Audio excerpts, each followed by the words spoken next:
The two delegates I now have the pleasure to introduce to you come from the privileged part of the world. Democracies, rich countries, solid, robust welfare systems. And yet they both feel that human rights need to be watered, taken care of, and, you know, we tend to take them for granted when we live in Europe or indeed in this country. And it's not true. Nothing is ever to be taken for granted. They both have understood that and are engaged into reaffirming, strengthening human rights. Carolina Bonin comes from Berlin. She works for Nokia. She invents all sorts of devices to help machines talk to humans and vice versa, but she's mostly concerned about us humans being able to talk to each other. And Simon Rodgers comes from York in England. He's engaged in LGBTQI issues as a gay man. He will tell you more about that. And what I found particularly interesting about him is that he ran for elections in York. He was not elected, but he found it a very rewarding experience. And I think, as you said in Peru, it's very important for you young people to get engaged into government, because it's one thing to say bad things about politicians, but we need them. And we need them for our democracies. So please welcome Caroline and Simon together.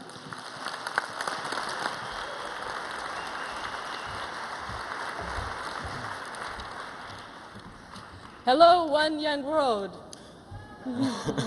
And we just want to start by saying it's an enormous privilege to be stood here in front of you today. So without further ado, over to you, Carolina. Thank you. Life for us is like those balloons that I brought with me. It's a symbol of happiness and fulfillment. And when I look at each of you, at Simon, at myself, I really wish that all our lives would be like it. But when I look at society nowadays, this is what I see. Many people are still being hurt because of discrimination, especially homosexuals. And I ask myself why some people need to take the air out of others if their own balloons are full. Shouldn't two balloons be better than only one? Shouldn't we all have the same right to live and be happy? Of course, there are countries nowadays, like Germany, where I live, where people accept gays as just as normal as the others. In my company, for example, Nokia, we have the space to create an LGBT group for gays, lesbians, transgenders, bisexuals, and this helped us to raise its corporate equality index for human rights from 70 to 100%, showing that Nokia is a great place to work in terms of diversity and equality. Our group there is also open for everyone, gay or straight, and this helps us to build a supportive mindset regarding the rights that every person should have. But even in Germany, people still discuss if gay people should have the right to marry, to adopt children, and I ask again, why should we discuss about something that is already a basic right for others? Simon. Thank you. We hear terrible stories from all over the world of different human rights violations, and one that really resonates with me is that of David Kato. David was a Ugandan gay rights activist, and he actually came over to the UK to study at the University of York in the city where I live and work. Now, it wasn't long after David returned to Uganda that he was brutally murdered. He was murdered because of who he is. He was murdered because he was gay. It's absolutely terrible, and what really upsets me is that I know people in York who were really good friends with David when he spent time there. But despite all of this, earlier this year, a group of Ugandans held a gay pride event. It was absolutely amazing to see, and one of the images that really resonated with me, it was so iconic. It was someone wearing a t-shirt that was from an organisation called Stonewall, a UK-based charity who now work across the world to support LGBT people. That t-shirt said, "Some people are gay, get over it." And I'm enormously proud to be wearing one of those t-shirts in front of you all today. Thank you. And I will take that applause to salute the people across the world that are standing up for their rights, and I salute them who risk everything they have and everything they are to secure the most basic human rights. It's still illegal to be gay in 77 out of 190 countries around the world.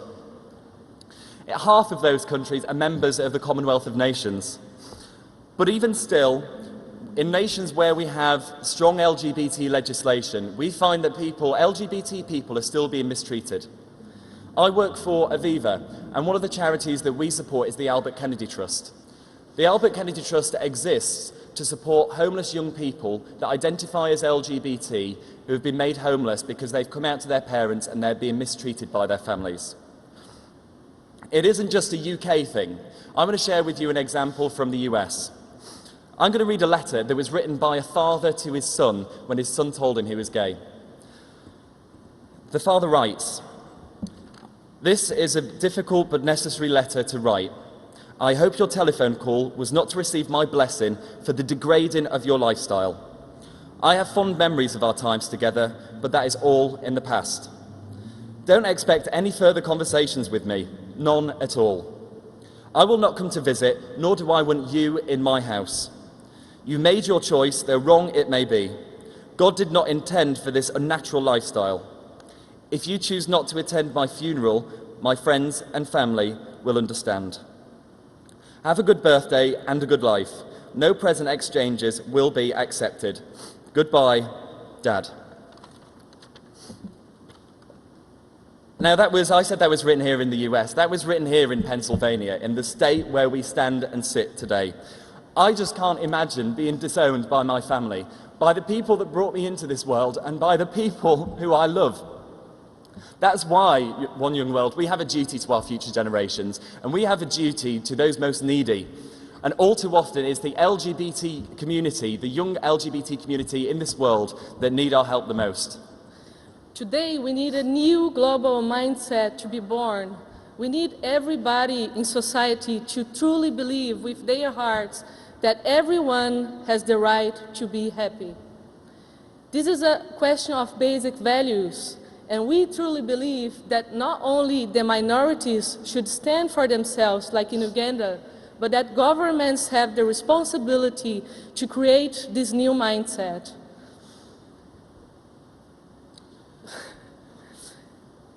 It is a question of creating the love of understanding that every person has the same right to live in happiness. And how can we start with it? What about if you wish something or a right to your own, also wish that for the person next to you? It is actually that simple. So we as ambassadors, we would like to ask each one of you here today and the governments listening to us to first of all remind their people to stand for themselves, to respect and wish the best for the ones next to you, and to help our society to create laws that give the very same right to every single person, not more, not less. And in countries like the UK and Germany, we're still fighting for marriage equality. That's marriage equality. That's not gay marriage, that is equal marriage. But as our focus in these nations move away from the direct activism that was once needed to create step change in legislation, we have to focus on changing the hearts, minds and perceptions of the wider population in their attitudes towards LGBT people across the world. In countries like the UK and Germany, it's within our gift to share the lessons that we've learned with other nations as they embark on their LGBT equality journey. We want to add our voices today to the number of people around the world calling on the Commonwealth of Nations to join together and abolish anti-gay legislation across all member states.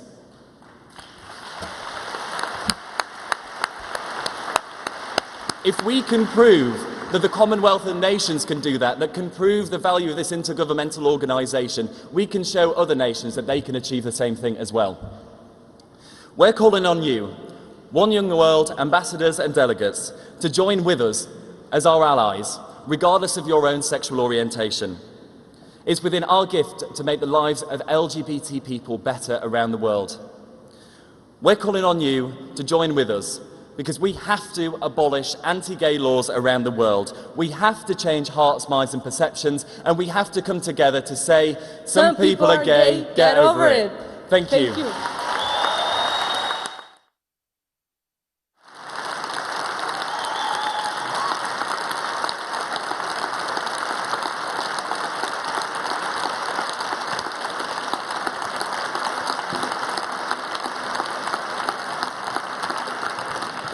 Fantastic. Great speeches and great introductions. We're obviously now going to do what you're now used to us doing, which is we're going to go to the floor to the open mic session. Before we do that, if we could pull up the pledge so that everyone knows what we're talking about. And in the meantime, if councillors, you wouldn't mind going and manning one of the microphones. Shall I do one? Yeah, why not? So the pledge, we the One Young World ambassadors. 7 at each, guys. Sorry, Davey. 7 at each, not 8. We the One Young World ambassadors pledge to take personal responsibility for improving the rights of an oppressed minority in our community. What? So 7 at each, otherwise you get in trouble from Kate and you don't want that. Thank you, James from the United Kingdom. Hi, One Young World. So I've just got a really quick thing to say. Firstly, I'm here and I'm queer. Hey. But is it okay because I was born this way? I basically just said, it's okay because I didn't choose to be this way. I apologised. I wouldn't be this way if I could change it. Being gay is wrong, but it's not my fault. And we're using this argument to defend our rights. In this room, there'll be about 70 LGBT people, 40 will be out, 30 or so won't be. And we're the biggest nation here.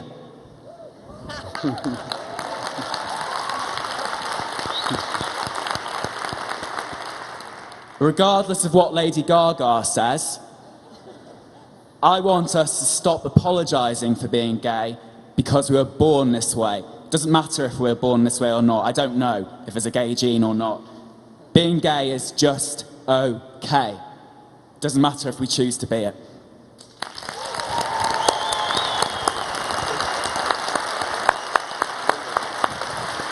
Hans, 5th question from your microphone. We have Anand from Laos. Hi. Thank you so much to all the speakers for having raised a wonderful course to educate all of us. But first, let me express my gratitude and thankful to Simon and Caroline. I'm proud to be gay when you say all those things, you know. And you are our goddess, represent millions of LGBT worldwide. And I've been waiting so long to say this. Since I'm in the country of the woman who has influenced her staff in U.S. Embassy in Laos to have made me become the first LGBT activist to organize the first LGBT Pride in Laos. So I hope if you could listen to that, I would be so grateful. And I do have a question. Since we know that LGBT people are facing the biggest obstacles in terms of rights to education, rights to be who they are, and rights to work. And is it possible for One Young World ambassadors to take this issue into account and make it your mission? Is one of the wake-up calls. Thank you. Thank you. Christine. Dan from Canada. I just wanted to make a quick comment in response to the very elegant question of why do others need to take the air out of other people's balloons if theirs are already full. I saw a video on the Young Turks online news channel where they were talking about a study that actually concluded that people who are like homophobic and sexually prejudice towards others are far, far more likely to actually be homosexual themselves. So I just wanted to throw that out there to all of the ambassadors. The next time we see people being sexually prejudiced, that we can maybe keep that fact in mind and maybe relate it to the people who are doing these actions. Thank you. The councillors can return to the stage. Whilst they're doing that, Vanessa is going to read out a message from somebody who couldn't go to the microphone themselves. Vanessa. Okay. Yeah, so as David mentioned, I'm reading this out on behalf of another delegate who approached me during this session, and he's got a really important message that he wanted to share in relation to gay rights, which we've been speaking about quite a bit, but because of the situation in his country, he thought it would be better coming from somebody else. So I'm going to read that out for him. Everyone is born equal, they say, but when you have to live every day pretending to be someone else, you know they aren't. I'm gay from a Muslim majority country. I'm a proud gay man, but I can never let anyone know, because it would be equal to hiring an assassin to kill myself. Every day is a struggle. I can't love, I can't be who I am. I have to live a lie. I'm not asking for the right to get married to a man. All I'm asking is the right to love a man. Recently, while travelling, a friend asked me to go back and live as who I am. But I told her, my country needs me. I can live a lie, but I can't stay away, knowing that there are things that I have to do back in my country. I cry every night. I weep deep inside at all times because I know that there's no way out. It's either help others and live a lie or run away and be myself. So that was really important for that to be shared.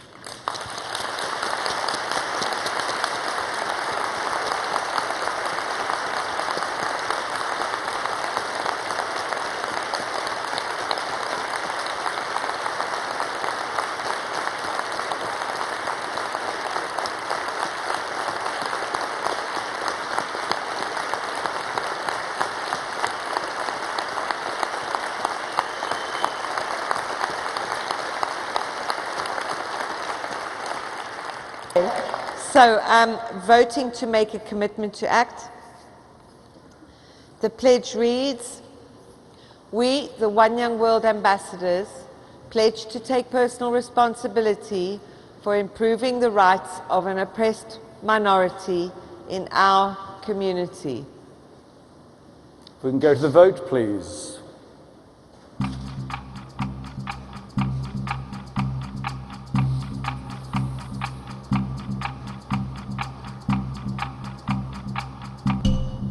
Oh, good one.